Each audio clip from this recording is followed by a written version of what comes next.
嘅 Fatah 自由船隊響地中海作出人道援助，主要係企圖突破以色列對加沙地區嘅封鎖，運送人道援助物資，例如食物、醫療用品俾受圍困嘅巴勒斯坦人民。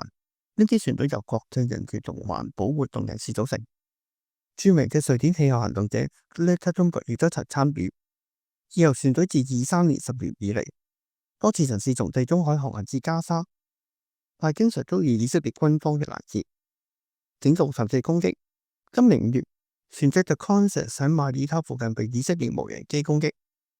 顯示呢啲人道任務面臨重重阻擾同威脅，最後導致由歐洲國家嘅白海軍艦隻作護航。自由船隊聯絡 Freedom Protella Coalition 指出，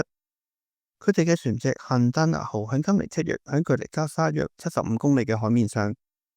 遭受以色列嘅阻攔同攻擊，甚至有船員被以色列軍方拘捕。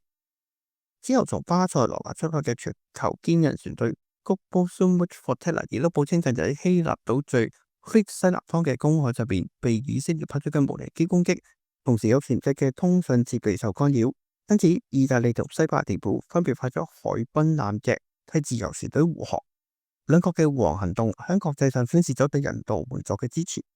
同時亦係對以色列喺加沙實施嘅政策作出嘅某種政治立場表態。自23年10月，哈馬斯同以色列爆發咗武裝衝突後，中東地區局勢高度緊張。意大利同西班牙派海軍護航自由船隊，反映出歐洲國家對加沙地區人道危機關注。以色列視自由船隊為安全威脅，表示強烈反對呢種行動。而歐洲國家嘅護航有助提升國際社會對加沙人道狀況嘅關注，但亦都反面激化以色列同歐洲嘅矛盾，導致地中海海域局勢更趨複雜。